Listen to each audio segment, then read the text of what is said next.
Hi friends, YouTube पर आप सभी का स्वागत है। दोस्तों, मैं फिर से आप सभी के सामने AHD 04 का सबसे महत्वपूर्ण प्रश्न लेकर आया हूं, जो कि एग्ज़ाम की दृष्टि से काफ़ी महत्वपूर्ण रहेंगे। और यह एक ऐसा प्रश्न है जो बहुत ही हर AHD 4 के एग्ज़ाम में जो प्रश्न पत्र में रहेगा ही रहेगा, और इस प्रश्न के आने की संभावनाएं काफ़ी अधिक है। तो मैं आप सभी को रिक्वेस्ट करना चाहूँगा कि इस प्रश्न को पढ़ लें। और यह जो प्रश्न है टिप्पणी के तौर में भी आ सकता है और 5 मार्क्स या 10 मार्क्स के अंतर्गत भी आ सकता है। तो मैं इस प्रश्न को आप लोगों के सामने लेकर आया हूँ, जिससे कि आपको कुछ हेल्प मिल सके और इससे संबंधित कुछ जानकारी हासिल हो सके। तो प्रश्न है कि मराठा साहित्य के प्रमुख कवि कौन है। ओके, तो मराठा साहित्य के सबसे फेमस जो कवि रहे हैं वह हैं संत ज्ञानेश्वर।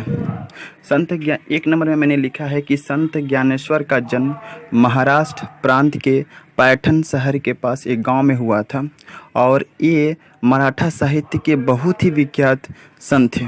तो फिर से मैं बोल दे रहा हूँ, संत ज्ञानेश्वर जो थे उनका जन्म महाराष्ट्र प्रांत के पैठण शहर के पास एक गांव में हुआ था, और ये मराठा साहित्य के बहुत ही विख्यात संत थे।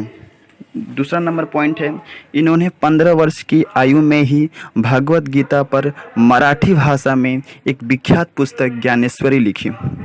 ओके, इन्होंने 15 वर्ष की आयु में ही भगवत गीता पर मराठी भाषा में एक विख्यात पुस्तक ज्ञानेश्वरी लिखी। इसको भी आपको याद रखना है। 3 नंबर पॉइंट है, ये ब्रह्मा के सबसे बड़े उपासक माने जाते थे। जो संत ज्ञानेश्वर जो थे वह ब्रह्मा के सबसे बड़े उपासक माने जाते थे। 3 नंबर है, इनका मानना था कि भक्ति मार्ग हमेशा जो होता है कर्म मार्ग और ज्ञान मार्ग से बड़ा होता है। और इनका यह भी मानना था कि ईश्वर का नाम लेकर और कीर्तन करके ही ईश्वर को पाया जा सकता है। मैं फिर से बोल दे रहा हूँ, संत ज्ञानेश्वर का मानना था कि भक्ति मार्ग जो होता है हमेशा कर्म मार्ग और ज्ञान मार्ग से बड़ा होता है। और साथ ही साथ ये भी मानते थे कि ईश्वर का नाम लेकर और कीर्तन करके ही ईश्वर को पाया जा सकता है। नेक्स्ट है, इन्होंने जाति धर्म से ज़्यादा भक्ति को महत्व दिया है। आप जितने भी इनकी रचनाएँ देखेंगे उन रचनाओं में पाएंगे कि इन्होंने समाज में फैले हुए जाति पात की जो भावनाएं थी उसको उन्होंने दूर करने का प्रयास किया है, और जाति पाति के जगह पर इन्होंने जो है भक्ति को जो है काफ़ी ज़्यादा महत्व दिया है। नेक्स्ट है, इनका मानना था कि ईश्वर जो है संसार के सभी जगहों पर विद्यमान है। यह भी इनका मत था कि ईश्वर जो है संसार के सभी जगहों में विद्यमान है, चाहे वह छोटी चीज़ क्यों ना, छोटी सी चीज़ से लेकर बड़ी चीज़ों में भी जो है भगवान जो है ईश्वर आश्रय लेते हैं, वहाँ पर निवास करते हैं। तो यह भी इनका मत था। नेक्स्ट है, इन्होंने हमेशा समाज में धर्म के आडंबरों का खुलकर विरोध किया है। जैसे कि जब संत ज्ञानेश्वर अपने जीवन काल में अपने समाज में बहुत सारे धर्म से रिलेटेड जो है विभिन्न प्रकार के आडंबर, विभिन्न प्रकार के कुरीतियाँ, विभिन्न प्रकार के दिखावे की चीज़ जो है ज़्यादा फैली हुई थी, तो उस चीज़ को उन्होंने अपने काव्यों के माध्यम से दूर करने का प्रयास किया। नेक्स्ट है, यह नैतिक मूल्य पर ज़्यादा बल देते थे।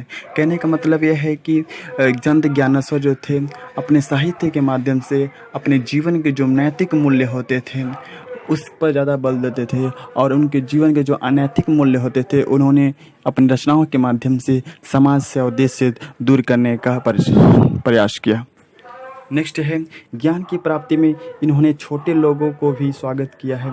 इनके अनुसार संसार के सभी प्राणी एक ही ईश्वर के संतान हैं। कहने का मतलब यह है कि इनका मानना था कि अगर हमें ज्ञान की ज़रूरत है, हमें ज्ञान चाहिए, तो ज्ञान जो है हम छोटे जाति से भी ले सकते हैं। ज्ञान की प्राप्ति में छोटे और बड़े जाति का कोई भेदभाव नहीं होता है। तो यह भी संत ज्ञानेश्वर का एक सबसे बड़ा मत था। दोस्तों, जो ये प्रश्न है संत ज्ञानेश्वर, मैं फिर से बोल दे रहा हूँ, यह मराठा साहित्य के बहुत ही विख्यात कवि रहे हैं, और यह प्रश्न जो है बहुत बार एग्जाम में आ चुका है। तो मैं इस प्रश्न को आपको बता दिया, जिससे कि जो है आपको कुछ सुविधा मिल सके और एग्ज़ाम में कुछ लिख सके। Thank you. मिलते हैं नेक्स्ट वीडियो में। जय हिंद।